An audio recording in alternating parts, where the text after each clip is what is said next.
Welcome back to ATVN. What can I tell you? The USC men's basketball team will be leaving for Stanford tomorrow in a Pac-12 rematch with the Cardinal. Stanford is coming off a 62-59 win at Arizona State Saturday night. We asked head coach Bob Cantu about getting ready for the Cardinal. Well, we want to just keep focusing on what we've been doing. We want to take care of the basketball. We want to get back on defense, not give any open looks. Stanford's a team that can really shoot it. So we want to be able to simulate game-type situations in practice starting today. There's a reason to be excited for the Trojans this week. They are riding their first three-game winning streak since February 2011. However, they won't have forward Ari Stewart for 3 weeks after breaking his hand Sunday. It's a big loss because Ace has been playing really well. He was making shots, he was defending, he was using his athleticism and his length.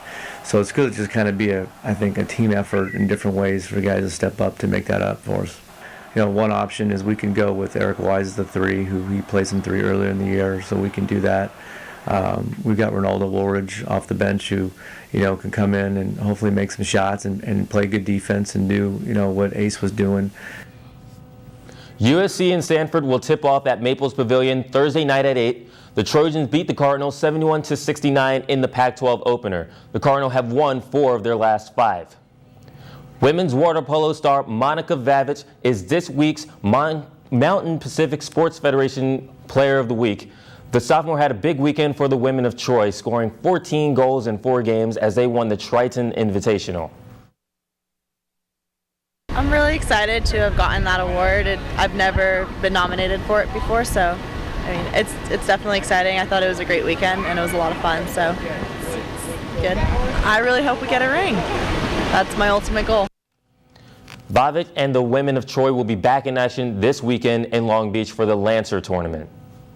The top-ranked women's golf team played their second round at the Northrop Grumman Regional Challenge today, and after 2 rounds of play, the women of Troy moved up to first place after shooting 4 under. They'll try to hold on to their lead as they finish up tomorrow.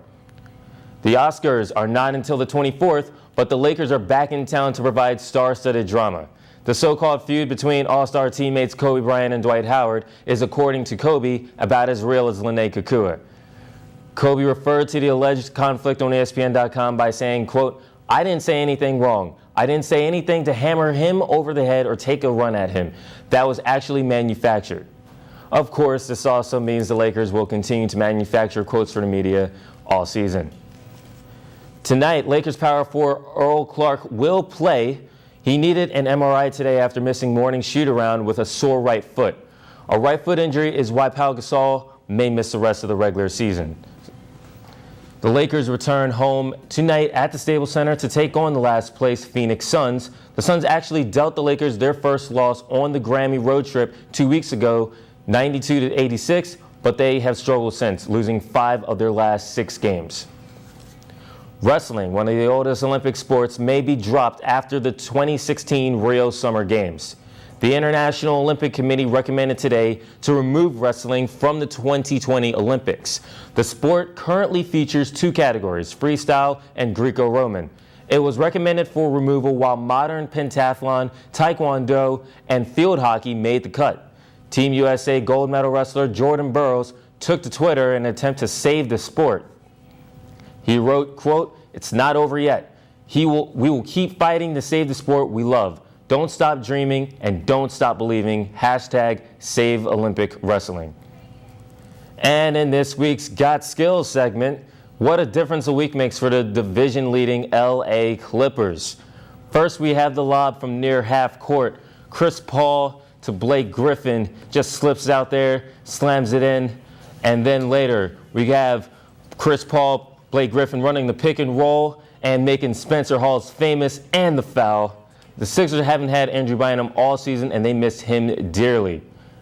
Check that out, switching hands in midair. Now, Blake Griffin missed the free throw, but DeAndre Jordan had his back on the tip dunk. The dunk contest is Saturday night in Houston, but the Clippers put one on in Philadelphia for the show. Well, the Clippers seem to put a dunk contest on almost every night. I mean, that's why we call them Lob City. They're certainly playing great basketball. When you got someone like Chris Paul to create for someone like Blake Griffin, always an exciting combination. That's right.